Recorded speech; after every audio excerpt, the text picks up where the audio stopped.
Do you have that childhood game that is basically non-existent today? There's no vocal fan base, there are barely any videos on YouTube. Hell, even finding basic info on the game is a damn hassle because there's no encyclopedia about it. For me, that game is Diamond Drop. The gameplay is very simple. The player controls a mole named Jerry by moving the mouse left and right. The player can pick up gems by using the left clicker. The mole can hold only one color of gems, but the number that he can hold is theoretically infinite. The player can then hit the right clicker to release the gems. The gems will disappear if there are 3 or more of the same color touching each other horizontally or vertically. The objective is to get rid of all the gems in the level and see how high the player can get their score. There's a graphic on the right that displays how many gems are left. The player will win when the level stops producing gems, and they will lose if the gems hit the ground too many times. When the gems hit the ground, the whole world will turn gray. The player will receive bonus points if they can get rid of all the gems, or in other words, clear the screen. The gems will fall faster when each new round is started. Some items will spawn in to make the game more interesting. A new one will be unlocked at every level until level 10. The wild gem will destroy all gems of the same color if it is broken. The funny cake will reward the player with 500 points. The coal will multiply the points that the mole receives by 5 if you can break gems over it. The bomb can be caught and thrown back up.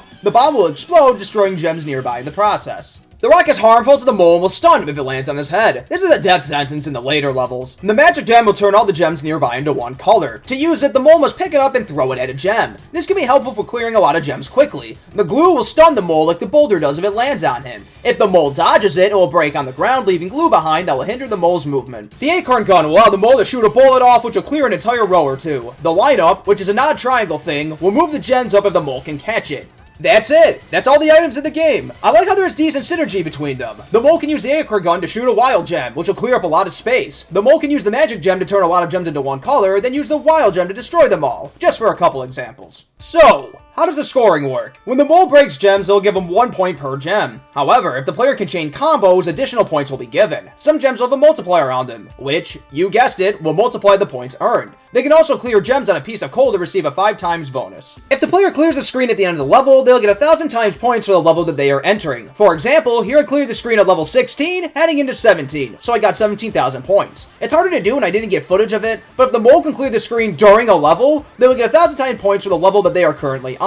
There are 3 game modes: Normal, Hard, and Insanity. To my knowledge, it just starts the mole off on a different level. Normal will have him on level 1, Hard will start him on level 15, and Insanity will start him off on level 20. There's also a little encyclopedia that the player can read, which will detail what all the items do, as well as the overall objective. That's about it! It's a cute little game that I like to revisit from time to time. It's obviously not deep or has an overwhelming amount of content or anything like that, but I do kind of miss smaller games like this. Just fun to pick up and play for an hour or so kind of games. The earlier rounds are pretty slow, but the player will absolutely have to act quickly on the later levels. There's apparently a sequel. I have not played it. I just wanted to make this video because this feels like a game that has just gotten lost in time. There's no wiki explaining its mechanics, there are barely any videos about it online. I mean, I guess I get it. It's admittedly pretty basic, but it's fun. It's probably just nostalgia talking, but whenever I build a new PC, I always make sure to download this cute little game.